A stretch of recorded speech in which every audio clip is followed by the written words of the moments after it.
Hello বন্ধুরা, আজকে করব অনেকগুলো কাজ। তো কেমন আছো তোমরা সবাই? আশা করছি সবাই খুব ভালো আছো, আমিও ভীষণ ভালো আছি। আজকে প্রচুর কাজ আছে, আজকে আমি ভাদ্র মাস করব ঘরে। তো তোমরা দেখতে থাকো পুরো ব্লগটা। তো ভিডিও শুরুতেই যেটা তোমাদেরকে প্রথমে বলতে চাই, আমার ঘরে তো অনেকগুলোই ফটো ফ্রেম, যেগুলো তোমরা ভিডিওতে দেখতেই পাও। আর মিনিমাম অনেকগুলোই ফটো ফ্রেম আছে, আর আমার ফটো ফ্রেমেরই প্রচুর শখ, বিশ্বাস করো আমার খুব ভালো লাগে। ঘরে একটা দেয়াল জুড়ে পুরো একটা স্মৃতি থাকবে ফটো ফ্রেমের, ওই জিনিসগুলো আমার খুব ভালো লাগে। তো আমি এক এক করে সব ফটো ফ্রেমগুলো এক জায়গায় নামিয়ে নিচ্ছি, কারণ ফটো ফ্রেম না নামালে তো ঘরটা ঝাড়াই যাবে না, সব থেকে বড়ো কথা। ফটো ফ্রেমগুলো নামানোর পর ঘরটা দেখো কত ফাঁকা লাগছে। এই দিকের দেয়ালটা, বিশেষ করে এই মাঝখানের দেয়ালটা, মানে এই যে এই দেয়ালটা, এই হলুদ দেয়ালটাতে বেশি ফটো ফ্রেম থাকে, তার জন্য আরও কেমন লাগছে খালি খালি। তো ফটো ফ্রেম ছাড়া আমার ঘর আর কোনোদিনই ভালো লাগবে না, যেহেতু একরকম দেখে দেখে অভ্যেস হয়ে গেছে। আর এই ফটো ফ্রেমগুলো নামিয়ে অর্ধেক আমি বিছানায় রেখেছি, অর্ধেকেই চেয়ারে রেখেছি। চেয়ারেরগুলো বেশিক্ষণ থাকবে না, কারণ মাম যতক্ষণ না ঘরে আসবে ততক্ষণই চেয়ারেরগুলো থাকবে। আর মাম চলে আসলে তো চেয়ারেরগুলো সব নিচে চলে আসবে, তার জন্য আমি এক এক করে সব খাটেই রেখেছি বেশিগুলো, যেগুলো নষ্ট হওয়ার ভয় বেশি। আর এইখান থেকে আমি বিছানাগুলো সরিয়ে নিচ্ছি। আর আমি একেবারেই ভেবেছিলাম করব, কিন্তু হট করে আমার হুজুগটা উঠলো যে না, আজকে করে নিই। আজকাল বলে আর হচ্ছেই না ঘরটা পরিষ্কার করা, তাও আমি শুধু ঘরের উপরটাই করতে পারবো, মানে বেড়াটা ভালো মতো পিটিয়ে নিয়ে নেবো, আর দেয়ালগুলো অল্প করে ঝেড়ে নেবো। আর ঘরটার রঙ আমার প্রায় 1 বছর হতে চললো, খুব সুন্দর রঙটা এখনও রয়েছে, এবার জানি না আর কতদিন থাকবে। আর এইখানে মাম বড় পুতুলটা বার করে দিয়েছি, তো মামের এখন এই বড় পুতুলটা লাগবে খেলার জন্য। ওই বড় পুতুলটার সাথে খেলতে একটু বেশি সব থেকে ভালোবাসে, আসলে বাবার জিনিস না, তার জন্য। তো তারপরে তোমাদেরকে দেখাই, এটা হলো একটা বেসবলের ব্যাট, এটা দিয়ে জামা প্যান্ট কাচাও খুব সুন্দর হবে ধোপাদের কাছে। আর সবথেকে বড় কথা, এইটা দিয়ে বেসবল যে খেলে ওই খেলার ব্যাট। আর আমাদের মতো ঘরে তো এগুলো কোনো কাজই লাগে না, তো এটা কিনে রেখেছিলো ওর তোমাদের দাদাভাইয়ের একটা বন্ধু, তো সেই থেকে আমাদের ঘরেই পড়ে রয়েছে। আর এইখানে এই কাঁথাটা বার করে, অনেক দিন ধরে ওইখানে ঢুকেছিলো কাঁথাটা, এই কাঁথাটা বার করে আমি ভালো করে রোদে দিয়ে দিয়েছি। আর এই দেখো, আমি হয়তো ঝাড়ছি, তোমাদের মনে হচ্ছে যে একদমই ময়লা নেই দেয়ালটা, যেহেতু রং করা। আর কিন্তু অনেকই ধুলো হয়েছিল, বিশেষ করে বেড়াতে বেশি ধুলো হয়েছিল, তাই আমি একে করে দেয়ালগুলো ভালো করে পিটিয়ে, মা বলছিল প্রথমে বেড়া পিটিয়ে নে, কারণ বেড়া পেটানোর পরও দেয়ালে ধুলোগুলো রয়ে যাবে, তারপরে দেয়ালটা ঝেড়ে দিবি। তো আমি বেড়া দেয়াল একসাথেই ঝাড়াঝাড়ি করে নিচ্ছিলাম। আর সবথেকে বড় কথা কী বলো তো, আজকে একা হাতে সবটা কাজ করব, যদি মা একটু ছুটি করতো, কারণ মা আজকে কাজে যেতেই হবে মায়ের। তো মা যদি আজকে ছুটি করতো, আমি খাটের তলাটাও হয়তো ভালো করে পরিষ্কার করতে পারতাম, কিন্তু আমার সময়ের অভাবে একদমই পারবো না, কারণ মেয়েকে খাওয়ানোর থাকে। তাও আমি ওকে সকালবেলা খাইয়ে দাইয়েই মানে করবো না মনটা ছিল, কিন্তু তারপরে ভাবলাম যে না, আর না করলে হবে না, আমি করেই নিই, অন্তত ওপরটা ঝেড়ে নিই, খাটের তলাটা একদিন ধরলেই হয়ে যাবে। তো এরম করেই মা যদি ছুটি করতো, তাহলে হয়তো খাটের তলাটা হয়ে যেত। তো আমি ঘরগুলোকে ভালো মতনই পরিষ্কার করে নিচ্ছি।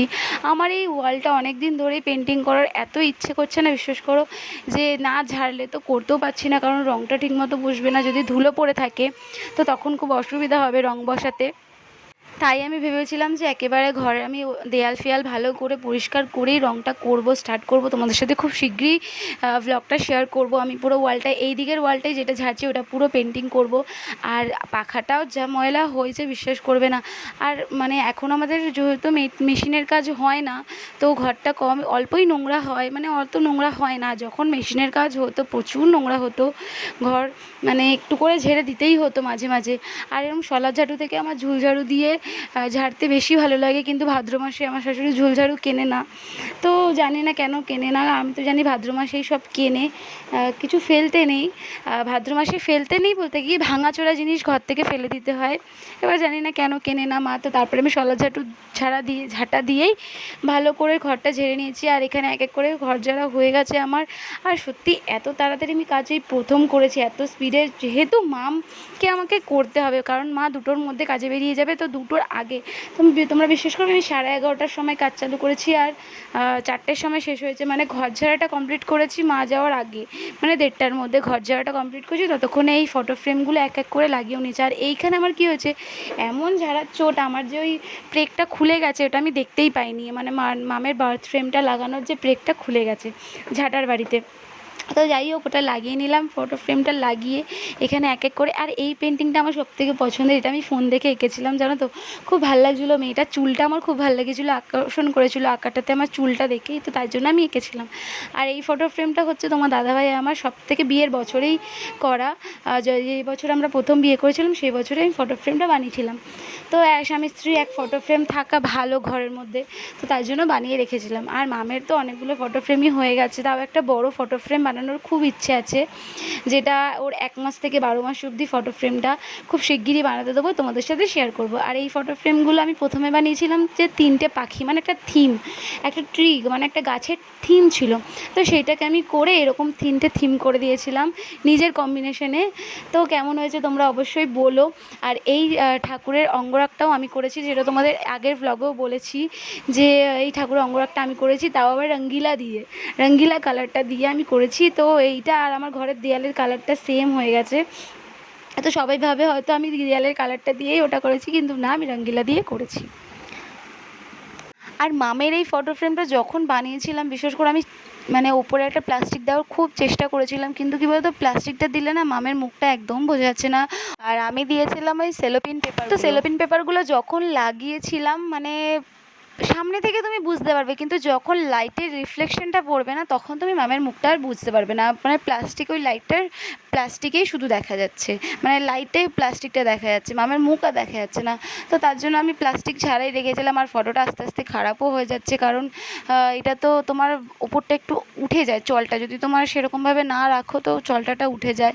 তো ওরকমই একটুখানি আমি খুঁড়তে গেছিলাম, একটু উঠে গেছিলো, জানি না কতদিন ভালো থাকবে। আমি খুব শিগগিরই চেষ্টা করছি এটা থেকে কিছু একটা প্লাস্টিক বা কিছু কাঁচ দিতে পারবো না, কারণ কাঁচ দিলে অনেকটা ভারী হয়ে যাবে, আর এটা ওয়েটে নিতে পারবে না, কারণ এই চাকাগুলো হলো ওই মাল যে তৈরি হয় না, প্যানের এলাস্টিকের চাকাগুলো, তো ওইটা তো দেওয়া যাবে না কাঁচ, তার জন্য চেষ্টা করছি, দেখি অন্য কিছু লাগানো যায় নাকি। আর এই ঘর ঝাড়াঝাড়ির মাঝখানে শেষ হয়ে গেছে গ্যাস, মানে একেই তো দেরি, তার ওপর আরও দেরি, মারও তো রান্নার অনেক দেরি হয়ে যাচ্ছে, মাছের ঝোলটা হতে হতে আর হয়নি। তো মাও ভাবছে যে গ্যাসটাও যদি পাই তো খুব ভালোই হবে, কিন্তু বিশ্বাস করো গ্যাসটা যে এত কপাল ভালো করে পেয়ে যাব ভাবতেই পারিনি, কারণ আমাদের যে গ্যাস দেয় সে সামনেই ছিল, একদম আমাদের বাড়ির সামনে ছিল। তো সকালে এসেছিলো গ্যাসওয়ালাটা, মা আর নেয়নি, ভেবেছিলো হয়তো চলে যাবে আজকের দিনটা, বাট আজকের দিনটা শেষ হয়ে গেছে। তো সামনে ছিল বলে, কপাল ভালো ছিল বলে পেয়ে গেছি, মায়েরও তো রান্না দেরি হয়নি, নইলে তো আজকে কাজে যেতেই পারতো না, আর আমারও হতো না। তো চলো, ওপরটা আমার পরিষ্কার হয়ে গেছে, ঘর ঝাড়া ফাড়া, এটা রোদে দিয়েছিলাম, এটা নিয়ে চলে এসে পেতে দিচ্ছি, এটা অনেক দিন ধরে ছিল। আর এই বালাপোষটা পেতে আমি একদম ভুলে গেছি যে একটু প্লাস্টিক পাততে হবে, কারণ মামা এখন ছোটো, মাম বিছানা টয়লেট করেই দেবে, তো একদম ভুলে গেছিলাম আমি প্লাস্টিক পাততে। তো পরে আবার প্লাস্টিকটাকে পাততে হবে আমাকে, আর নইলে মাম যা করবে। আর তার মধ্যে আজকে এত বৃষ্টি চালু হয়েছে বেলা থেকে, মানে 12টা করেই এখন রোজ এরকম আকাশটা মেঘলা করে আসে। আর ঠিক আজকে আমি ঘর যাচ্ছি, আজকেও ঠিক ওরকম আকাশটা মেঘলা করে এসছে 12টার দিক করেই, আর প্রচুর বৃষ্টি হচ্ছিলো। তো বৃষ্টি হলেও তো হবে না, আমাকে তো আমার কাজটা করেই যেতে হবে। আর তারপরে এখানে আমি ভালো করে বিছনা ফিছনা গুছিয়ে ভালো করে চাদরটা পেতে মামকে অন্তত এই ঘরে রাখবো, কারণ মা একদমই পারছে না ওকে সামলাতে। আর তারপরে আজকে ওর দাদাও আসেনি, তো তার জন্য ওকে একদমই সামলানো যাচ্ছে না, ওর সব দরকার পড়ছে আজকে। আমি যেটা যেটা দিয়ে ঘর ঝাড়বো সব লাগবে তখন। তো তারপরেও দাদা এসেছিলো, তোমাদেরকে বললাম এসছে, ওর একটা পাখির খাঁচা পড়ে গেছিলো, এখানেও তুলে দিচ্ছিলো। আর তারপরে এই ঘর থেকে আমি সব এক এক করে নিয়ে এসে বালিশগুলো ভালো মতো করে পেতে নিচ্ছিলাম। আর আমাদের বালিশগুলো দেখো তোমরা, ডিফারেন্ট টাইপ অফ পিলো, মানে একরকম আমাদের বালিশের একটাও ওষার নেই, শুধু এই বালিশের সেটে যেইটুকুনি 2টো করে ফ্রি থাকে ওরকমই একরকম, একদম কেনা হয় না। আর কেনা হলেও গো এক রকমভাবে পাতা থাকে না, মানে ঠিক চেঞ্জ হয়েই যায়, মানে আলাদা আলাদা হয়েই যায়। আর তারপরে আমার বিছানার ওই সাইডটা পুরোটা কমপ্লিট হয়ে যাওয়ার পর আমি বিছানার এই সাইডটা, মানে দরজার দিকটা চলে এসেছিলাম, ওই দিকটা ভালো করে ঝেড়ে নিচ্ছিলাম। আর ঝাড়ার সময় আমাকে আমাদের পাশের বাড়ি একটা জেঠু বলছিল যে ভাদ্র মাসে কেউ ঘর ঝাড়ে। তো আমি তো জানি ভাদ্র মাসেই সবাই ঘর ঝাড়ে, বিশেষ করে যাদের হোসেরি লাইন আছে, যাদের মেশিন টেশিন আছে, তারা তো ভাদ্র মাসেই ঝাড়বে, কারণ বিশ্বকর্মা পুজো পড়ে ভাদ্র মাসের সংক্রান্তিতে।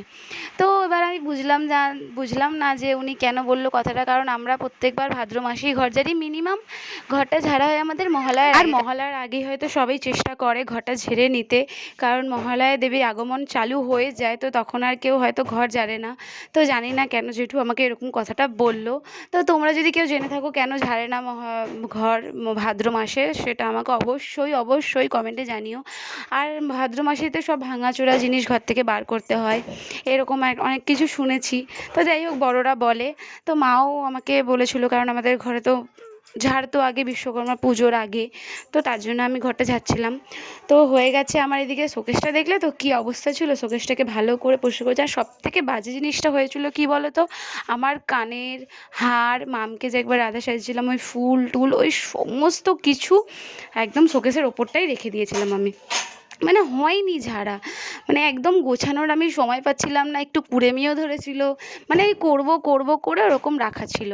তো তারপরে যাই হোক, আজকে আমি একদম মানে ঠান লিয়া বলে মান লিয়া নেই, ঠান লিয়া আজকে করবই। তো লেগে পড়েছি। আর এইখানে দেখো ওপরের শোকেসটাতে আমি সমস্ত রকম ডিনার সেট আর কাচের বাটি গ্লাস এইগুলোই রেখেছি, আর নিচের কাছেরটাতে মামের কয়েকটা টুকিটাকি খেলনা, একটু হেয়ার ব্যান্ডগুলো রেখেছি, কারণ হেয়ার ব্যান্ডগুলো ধুতে হবে। একদমই এখন মাম হেয়ার ব্যান্ড পরতে চায় না, তো তুলে রেখে দেবো, কদিন পরেই মাম আবার চুল কেটে নেবে 18 মাসে, তো তখন আমার এই হেয়ার ব্যান্ডগুলো অনেক লাগবে।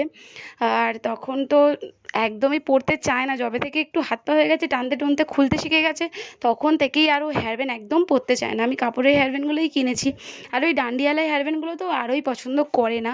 তো যাই হোক, ওই হেয়ার ব্যান্ডগুলো ধুয়ে পুছে ভালো করে রেখে দেবো। আর এখানে টুকিটাকি কয়েকটা খেলনা রেখে দিচ্ছি, আর শোকেসের পাশটাতে একটু ঝুল পড়েছিল, ওইগুলোকেও আমি 2-3টে ব্যাগ ছিল ঢুকে, ওগুলোকেও ভালো করে পরিষ্কার করে দিয়েছি, প্লাস শোকেসের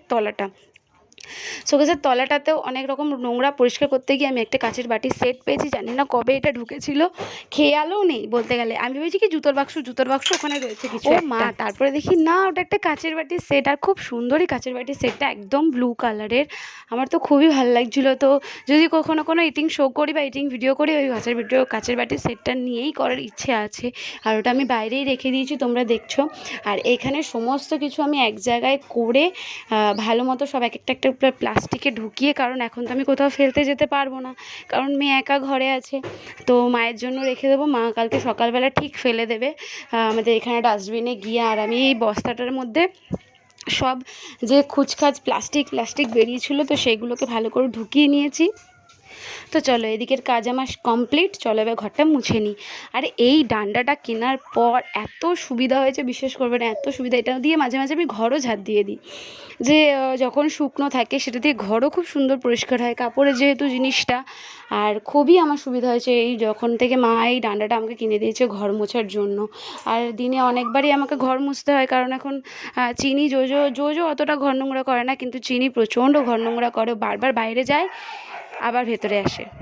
তো ঘর ফর ভালো করে ঝাড় দিয়ে আমি একটা কাপড় নিয়ে এসে শোকেসটা মুছে নিচ্ছি। শোকেসটা মোছার কারণ শোকেসটার যে ছিটে ফোটা যে নোংরাগুলো থাকে না, ওইগুলো প্রচুর লেগে, মানে মাম যে মাঝে মাঝে খাবার ফেলে দেয়, ওই জিনিসগুলো ছিটে ফোটা অনেক রকম লেগে থাকে। তো শোকেসটা আমি ভালো করে ভেজা কাপড় দিয়ে মুছে নিলাম, আর তারপরে ঘরটা আরেকবার মুছে এখানে চট পেতে দিলাম। আর এই বস্তাগুলোতে না খুব সুন্দর মানে পা মোছা হয়, পা পোষার থেকেও আমার বেশি এই বস্তাগুলো ভালো লাগে, এই চালের বস্তাগুলো যেগুলোতে থাকে। তো তারপরে দেখতেই পাচ্ছ ঝিরিঝিরি এখন বৃষ্টিটা পড়ছে, তো আমার যেহেতু স্নান হয়নি, তো আমি বৃষ্টিতে ভিজে ভিজেই সমস্ত কাজটা তাড়াতাড়ি করে সারার চেষ্টা করছি, কারণ মাম এতক্ষণে ঘুমিয়ে পড়ছে। মানে মামকে ঘুম পাড়িয়ে আমি বাদবাকি কাজটা করছিলাম, নাইটি ছেড়ে মামকে ভালো করে হাত পা ধুয়ে মামকে ঘুম পাড়িয়ে বাদবাকি কাজগুলো করে আমি স্নান করে এখন খেতে বসে গেছি। আর পাচ্ছি না, বিশেষ করে 4টে 4:30 বেজে গেছে। সকালে একটুখানি পাউরুটি খেয়েছিলাম, তো সেটা খেয়েছিলাম বলে এত বেলা অবধি কাজটা করতে পেরেছি। আর সন্ধ্যেবেলা এই যে ও এসছে আমার বাড়িতে, তাও একটা আমাকে চিপস দিচ্ছে, আবার বলছে ওই একটা দিচ্ছে একটু ফুটেজ খাওয়ার জন্য, হ্যান ত্যান এরকম বলে আমরা ইয়ার্কি মারছিলাম। আর এইখানে চলে এসছে নন্টের দুর্গাপুজোর শপিং দেখাতে। তো তোমাদের কার কার দুর্গাপুজোর শপিং হয়েছে অবশ্যই জানিও। তো আজকের ব্লগটা এইটুকুনি, দেখা হচ্ছে নেক্সট কোনো ভিডিওতে। ততক্ষণ ভালো থেকো, সুস্থ থেকো, আর চ্যানেলটা কিন্তু মনে করে সাবস্ক্রাইব করবে, ভালো লাগলে লাইক, আর ভালো লাগলে একটা বড় করে শেয়ার। টাটা।